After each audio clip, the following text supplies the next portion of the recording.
السلام علیکم عزیزان من، آپ کو آپ کے دوست آپ کے بھائی طیب اجاز کا سلام۔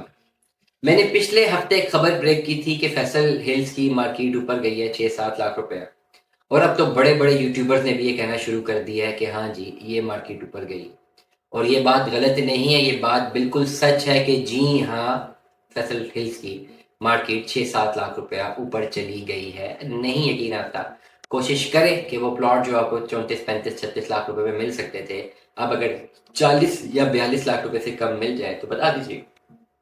میں انٹرسٹ ریٹ کی بات بہت دنوں سے کر رہا ہوں، اور کل کی خبر یہ ہے کہ انٹرسٹ ریٹ اب 12% پہ آ چکا ہے۔ اس بات پہ کوئی دو رائے نہیں ہے کہ یہ سنگل ڈیجٹ پہ آئے گا۔ اور سب سے بڑی خبر جو کل میں نے دیکھی، ابھی سوشل میڈیا پہ میں نے اسکرین شاٹ دیکھا ہے، I'm not sure about its authenticity، دو خبریں اکٹھے ایک ہی سوشل میڈیا کی پوسٹ اس پہ چلی جس پہ انٹرسٹ ریٹ کا 12% تھا۔ میں نے فوراً ویریفائی کیا تو ہاں وہ 12% پہ آ گیا، گوگل سے ویریفائی کیا۔ اور دوسری جو خبر ساتھ لگی ہوئی تھی وہ یہی تھی کہ 5 کروڑ روپے تک کی انویسٹمنٹ اگر پراپرٹی میں ہوگی تو نہیں پوچھا جائے گا ایف بی آر کی جانب سے کہ بھائی یہ پیسہ کہاں سے آیا۔ مطلب ایک اور ایمنیسٹی ریل اسٹیٹ کو ملنے والی ہے۔ یہ حکومت جب آئی تھی یہی سمجھ آ رہی تھی کہ یہ بہت سخت خلاف ہے ریل اسٹیٹ کی کو بوم دینے سے، اسپیسیفکلی اسی کو کاؤنٹر کرنے کے لیے انہوں نے ریل اسٹیٹ میں ہیوی ٹیکسیشنز لگائی اور انٹرسٹ ریٹ بڑھایا، ڈسکریج کیا ریل اسٹیٹ میں انویسٹمنٹس کو۔ لیکن اب یہی حکومت آپ کا ریل اسٹیٹ آپ کا جو انٹرسٹ ریٹ اس کو بھی کم کر رہی ہے، اور یہی حکومت اب پابندیاں بھی آہستہ آہستہ ہٹا رہی ہیں۔ ڈیفینیٹلی یہ کرنا تھا، یہ ان کی مجبوری تھی۔ جو پچھلے 2 سال تھے جب یہ انٹرسٹ ریٹ بڑھایا تو as a student of economics اس چیز کو انڈرسٹینڈ کرنا ضروری ہے، میرے لیے بھی آپ لوگوں کے لیے بھی، کہ جب بھی سرکار کو پیسے چاہیے ہوتے ہیں یا آئی ایم ایف کا یا فورن آپ کے ریزروز بہت کم ہو رہے ہوتے ہیں تو مجبوراً مارکیٹ سے پیسہ گریب کرنا پڑتا ہے، اور سرکار اپنے پاس وہ پیسہ لے کر آتی ہے انٹرسٹ ریٹ کا لالچ زیادہ دیکھ کر۔ جن لوگوں نے بی کام بھی کیا ہوا ہے ان سے بھی آپ پوچھ سکتے ہیں کہ ہوتا یہی ہے۔ سرکار کے پاس دو ہی طریقے ہیں، سرکار آپ کے بینکوں سے ڈائریکٹ پیسہ نکلوا نہیں سکتی، نہ آپ کے گھروں سے پیسہ لے سکتی ہے، اس کے پاس یہ رائٹ ہی نہیں ہے، وہ خالی پالیسی بتا سکتی ہے۔ جب سرکار کو پیسہ چاہیے ہوتا ہے تو وہ دو چیزیں کرتی ہے، ایک انٹرسٹ ریٹ بڑھا دیتی ہے، نمبر 2 پہ سرکار بانڈس لانچ کر دیتی ہے مارکیٹ میں۔ انٹرسٹ ریٹ بڑھتا ہے، کوئی چاہے یا نہ چاہے لوگ پیسہ بینکوں میں رکھنا شروع کرتے ہیں، انٹرسٹ ریٹ اتنا زیادہ ہو گیا ہوتا ہے، وہ کہتے ہیں مارکیٹ سے کیا پیسہ کمانا ہے، بینک ہی دے دے گا۔ نمبر 2 پہ بانڈس لانچ کیے جاتے ہیں، بڑے بڑے بانڈس، 1000 والے، 10,000 والے، 40,000 والے۔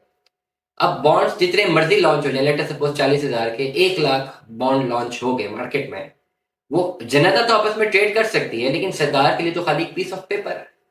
وہ 40,000 کے جو لانچ کیے بانڈس پیس آف پیپر، اس کے بدلے وہ 40,000 روپیز انہوں نے کلیکٹ کی ہے۔ وہ ڈیفینیٹلی سرکار کو پیسہ چاہیے تھا، اور جب روپیز کنورژن ہوتی ہے وہ ڈالر کنورژن سے ہوتی ہے، تو اس لیے ڈیفینیٹلی یہ معاملات ضروری تھے اس وقت کرنا، کیونکہ اکانومی کو تھوڑا بہتر کرنا تھا۔ میں کوئی بھی کسی بھی پولیٹیکل میں ویو اپنا نہیں دے رہا، میں as a student of economics یہ سمجھا رہا ہوں۔ اب سرکار کی یہ مجبوری ہے کہ بھائی اسٹیبلٹی تو آ گئی، گروتھ ریٹ کی طرف جانا ہے، تو یہ انٹرسٹ ریٹ تو 25% تک نہیں رکھا جا سکتا، یہ سوال ہی نہیں پیدا ہوتا۔ گروتھ ریٹ تو تب ہی ملے گا نا جب مارکیٹ میں پیسہ سرکولیٹ کرے گا، اور مارکیٹ میں پیسہ کب سرکولیٹ کرتا ہے؟ جب ریل اسٹیٹ کو تھوڑا سا ہاتھ ہونا رکھتے ہیں، کیونکہ ہماری 90% عوام تو اپنی انویسٹمنٹ ریل اسٹیٹ میں کرنا چاہتی ہے۔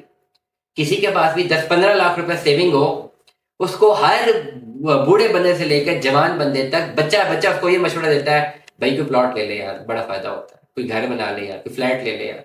کوئی مشورہ نہیں دیتا کہ 15 لاکھ روپے ہے بھائی کوئی ویب سائٹ بنا لو، کوئی فائبر کا اکاؤنٹ بنا لو، کوئی اپ ورک کا اکاؤنٹ بنا لو، کوئی ڈیجیٹل مارکیٹنگ کی ایجنسی بنا لو۔ کوئی مشورہ نہیں دیتا۔ کوئی باٹ بنانے کی ایجنسی بنا لو، کوئی یوٹیوب چینلز بنا لو جو پیسہ بنا کے دیں گے، کوئی مشورہ نہیں دیتا۔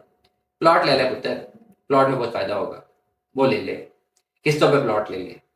تو جب گروتھ ریٹ ہوتا ہے، گروتھ ریٹ بڑھتا ہے، اسی طرح سرکار کو پتا ہے کہ ریل اسٹیٹ میں پیسہ آنا ہے، اور کوئی ایسا سیکٹر ہی نہیں ہے جہاں پہ لوگ جو ہے اتنے ولنگ ہوں وہاں پہ پیسہ لگانے کے لیے۔ یا اسٹاک مارکیٹ ہے یا ریل اسٹیٹ ہے، دونوں تب آپریٹ کرتی ہیں جب آپ کا انٹرسٹ ریٹ نیچے آتا ہے، اور دونوں تب ہی گروتھ ریٹ لے کر آتی ہے جب مارکیٹ میں پیسہ سرکولیٹ کرتا ہے۔ یا تو ریل اسٹیٹ کی مارکیٹ میں پیسہ سرکولیٹ کرے گا، اسٹاک مارکیٹ اسٹاک مارکیٹ کی اکانومی میں آپ کا پیسہ سرکولیٹ کرے گا، گروتھ ریٹ تو وہیں سے آئے گی۔ تو اگر سرکار یہ چاہتی ہے کہ 2025 اور 2026 میں گروتھ ریٹ ملے تو ان کو پراپرٹی سے پابندیاں ہٹانی پڑیں گی، یہ ان کو بھی پتا ہے، اور ڈیفینیٹلی اس لیے پراپرٹی سے پابندیاں ہٹ رہی ہیں اور آہستہ آہستہ انشاءاللہ پراپرٹی میں بوم آپ کو دیکھنے کو ملتا رہے گا. دعا میں یاد رکھیے گا, اپنا بہت سارا خیال رکھیے گا. Stay tune with us. اللہ حافظ.